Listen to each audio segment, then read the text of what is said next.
Hi, Mystery Recapped here. Today, I am going to explain a Hong Kong Chinese action film called Project Gutenberg.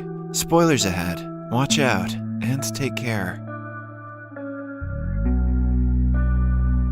Lee Man and his girlfriend Yuan live in Vancouver as painters. While Yuan creates original art, Lee is more interested in replicating the paintings made by famous painters. He is very talented in his field of work and can replicate almost any kind of painting to every minute detail. However, his work is not very popular among the dealers and the gallery show organizers, since they cannot display a counterfeit painting, no matter how good it is. One evening, Lee returns home to hear Yuan's manager telling her that she should drop being Lee's co-artist if she wants to succeed.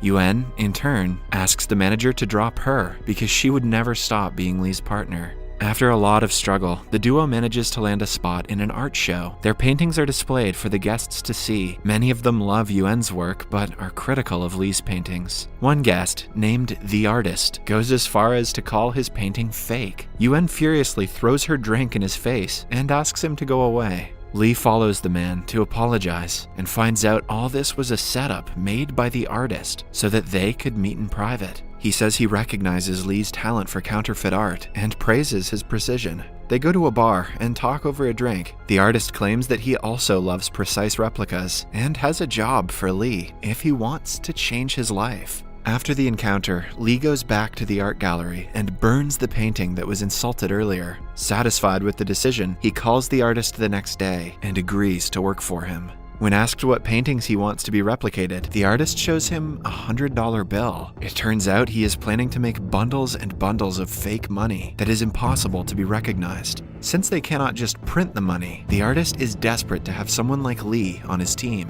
Initially, Lee refuses to do anything illegal, but upon realizing that he will be swimming in money, he takes the offer. He returns home that day and sees Yuan moving away from their home. She has decided to leave him after the stunt he pulled at the gallery that cost her a lot of money. In the following scene, Lee joins the artist and his team on a private plane that is flying to Thailand. Lee still plans to return to Canada and win Yuan over after making some money. The team consists of a printing plate specialist, Mr. Yam, a color theory expert, and two people in charge of security and sales. The new 1996 US $100 bill features the Duplessis version of Franklin's portrait that is enlarged by 50%, which resulted in more details and lines. Even if they use the commercial printer with the highest resolution, the result will be of a different pattern and not precise at all. Moreover, there is a microprint on Franklin's collar on the bill that says the United States of America. A commercial printer would never be able to print with this precision. This is where Lee comes to play, because he can paint the bill better than the printers.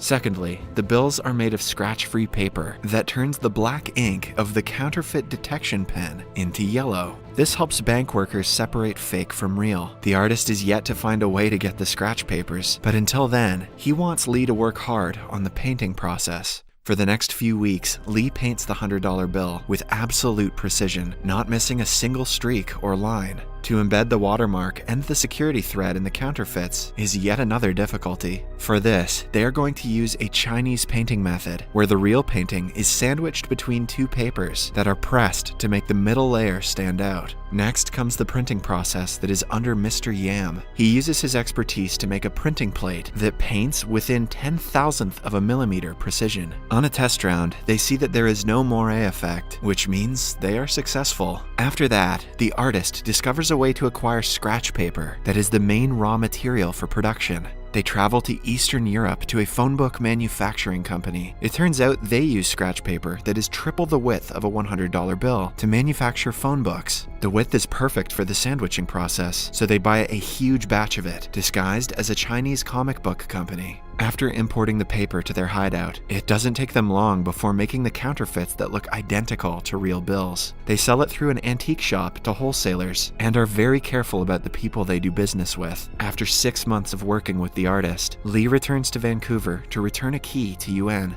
He refuses to meet her and decides to leave the key on her desk. The artist thinks he's a coward for giving up so easily, which causes an argument between the two. To prove his bravery, the artist brings out a gun and goes to a police car to conduct a robbery out of nowhere. That's not bravery, that's idiocy. Lee has to reluctantly help him in it, but he cannot shoot anyone out of fear. By the end of the impromptu robbery, all the policemen are dead, and Lee is left shocked. He finally realizes his boss is not a sane person. Moreover, he only signed up to paint, not to kill people. Then, we are introduced to a counterfeit bill expert in the police named Wing. He is called to Hong Kong from Canada because the police have gotten a hint of a sudden rise in fake dollar bills all around the world. Wing meets the head of Hong Kong police, Inspector Ho. They go on an undercover mission and pose as customers who are willing to buy fake money. After several meetings with a lot of brokers, they are allowed to meet the artist at a boat party. However, their hopes to catch the culprit are crushed when they find out the painter sent his brokers in his place. They test Wing in several ways and figure out that he is not a threat. One afternoon, Lee approaches the artist and claims that he doesn't want to be on the team anymore. Still, he promises to find a new way for them to keep their business going before his departure. The artist allows him to do whatever he wants without a fuss. In the following montage, we see the team traveling the world and selling their money at an international level. The profits are insane, and so is the demand for their goods. Then, they get the highest bid from the Thai crime boss, the General. He calls the artist and his team to his hideout for a business meeting, but it turns out that the General killed the artist's father long ago. Hence, the artist is here not for business, but to kill the General. He asks Lee to trigger the explosives in his jacket, but a cowardly Lee refuses. Seconds later, a car explodes and a shootout ensues. Everyone from the General's team is killed, except for their counterfeit money expert named Sarah. She is about to die after catching on fire, but is saved by Lee. After the group departs, she is taken care of and invited to the team because of her expertise. Lee takes care of her, and the two develop a friendship. Meanwhile, the artist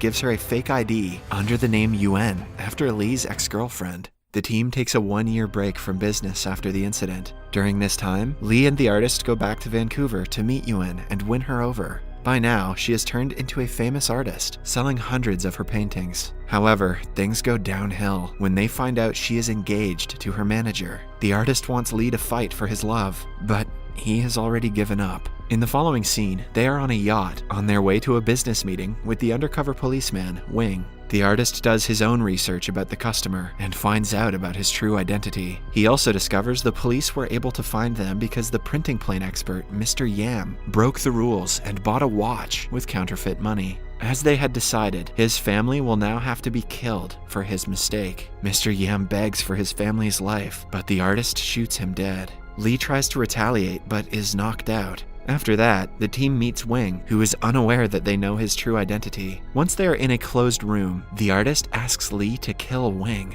but he refuses. In the end, he has to do the job himself. To make Lee get over his fear of killing, the artist has kidnapped Yuan and her fiancé. He hands Lee a gun and asks him to kill them, since it will be easier for him to kill people he hates. However, Lee refuses yet again. In a fit of rage, the artist kills Yuan's fiancé himself, while Lee saves Yuan. Sarah knows that Lee will also be killed after this. She remembers that he saved her life long ago and attacks the rest of the team. In the ensuing shootout, all the members die, and Lee finally kills the artist. Sarah makes him let go of Yuan and brings him to a resort that the artist had bought for them. They find out he is still alive because the police never recovered his body. One day, Lee discovers that Yuan is about to organize a memorial for her late fiancé. He suspects the artist will be there to kill her to get to him. Despite Sarah begging him not to go, he does it anyway. However, on the way, he accidentally uses the counterfeit money and is apprehended by the police. He is then taken to Hong Kong under Inspector Ho's custody and interrogated.